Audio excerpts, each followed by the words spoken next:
السلام علیکم ورحمۃ اللہ وبرکاتہ۔ آپ تمام دوستوں کو عید الفطر کی بہت بہت مبارکباد۔ اللہ تبارک و تعالیٰ سے دعا ہے کہ اللہ تبارک و تعالیٰ ہم تمام دوستوں کے روزوں کو، تراویحوں کو اور دیگر عبادات کو اپنی بارگاہ الہی میں قبول و منظور عطا فرمائے، اور اللہ تبارک و تعالیٰ ہم تمام دوستوں کو عید الفطر اچھے طریقے سے، خوش آئند طریقے سے، خوش اسلوبی کے ساتھ منانے کی توفیق عطا فرمائے۔ اللہ تبارک و تعالیٰ سے دعا ہے کہ ہمارے عزیز و قریب یا ہمارے رشتہ داروں میں آس پاس کے جو لوگ جو عید الفطر کی خوشیاں منانے سے محروم ہیں، اللہ تبارک و تعالیٰ ہمیں ان کی خوشیاں لوٹانے کا سبب بنائیں، ہمارے کسی بھی عمل کے ذریعے، ہمارے کسی بھی مدد کے ذریعے، کہ ہم اپنی کسی بھی کاوشوں کے ذریعے ان کے گھروں تک بھی عید کی خوشیاں پہنچا سکیں۔ اللہ تبارک و تعالیٰ سے دعا ہے کہ اللہ تبارک و تعالیٰ ہمیں اس قابل بنائے۔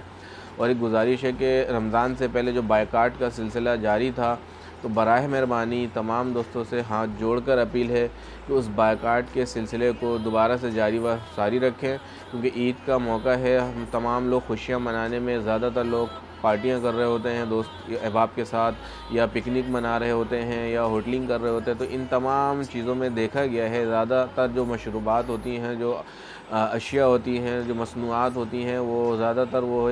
یہودی پروڈکٹس ہوتی ہیں۔ تو ہمیں گزارش یہ ہے کہ میری کہ ہم لوگ ان پروڈکٹس سے خدا را بائیکاٹ کرنے کی کوشش کریں۔ اگر ہم بائیکاٹ کرتے ہیں، وہ کوئی بہت بڑا برانڈ ہوگا، لیکن اگر ہم اس کے استعمال نہیں کریں گے اپنی خوشیوں میں، تو ہماری خوشیاں مدھم نہیں پڑ جائیں گی یا ختم نہیں ہو جائیں گی۔ اس کے الٹرنیٹ ہم کچھ اور استعمال کر سکتے ہیں، لیکن ہو سکتا ہے جذبہ ایمانی بڑھ جائے اگر ہم ایسا کریں تو۔ اور اگر ہم فلسطینیوں کی مدد نہیں کر سکتے، اپنی خوشیوں کو غم میں تو نہیں بدل سکتے، اللہ کا حکم ہے خوشی مناؤ، تو کم سے کم اتنا تو ہم کر سکتے ہیں کہ اپنی خوشیوں میں جب فلسطین کی مدد ہم نہیں کر سک رہے ہیں، تو فلسطین کے جو مخالفین ہیں، جو ان کے دشمن ہیں، ان کی کم سے کم ان کو سپورٹ تو نہ کریں، ہم یہ عمل تو کر سکتے ہیں۔ اور اگر کسی کے ذہن میں یہ سوچ ہے کہ ایک میرے نہ خریدنے سے، نہ لینے سے کیا ہوگا، تو آپ سے گزارش ہے کہ ایک حضرت ابراہیم علیہ السلام کے دور کا واقعہ ہے کہ جب انہیں آگ میں پھینکا گیا تھا، بہت شدت والی آگ تھی، تو جب اس آگ میں حضرت ابراہیم علیہ السلام کو پھینکا گیا، تو ایک چھوٹی سی چڑیا جو ہوتی ہے، اس نے اپنے چونچ میں پانی کا قطرہ لیا اور لے کر اس آگ کے اوپر سے اس جگہ پہ گرا دیا اس قطرے کو، اس غرض سے نہیں، یہ بات اس چڑیے کو بھی پتہ ہوگی کہ میرے اس ایک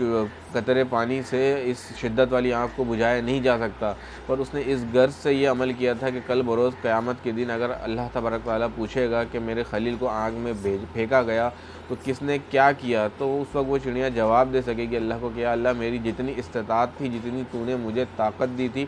اپنی اتنی طاقت کے مطابق میں نے اس آگ کو بجھانے کی کوشش کی۔ تو اس غرض سے ہم بھی یہ کام کر سکتے ہیں کہ اللہ تعالیٰ، ہم مدد نہیں کر سکتے تھے فلسطین کی، ہم لڑنے نہیں جا سکتے تھے فلسطین کے لیے، پر ہمارے پاس جو استطاعت تھی، جو توفیق تھی، جو طاقت تھی، اس کے مطابق ہم نے کم سے کم اس کے مخالفین کو، سپورٹیو جو کمپنیاں تھیں، ان کی پروڈکٹس کا ہم نے بائیکاٹ کیا۔ اس غرض سے ہم یہ کام کر سکتے ہیں۔ اللہ تبارک و تعالیٰ ہم سب کو سمجھ کی توفیق عطا فرمائے، اور اللہ تبارک و تعالیٰ ہم سب کا حامی و ناصر ہو۔ میری بات کسی کو ناگوار گزرے تو میں معافی چاہتا ہوں، اگر میری بات اچھی لگی تو اسے زیادہ سے زیادہ آگے شیئر کریں۔ اللہ حافظ۔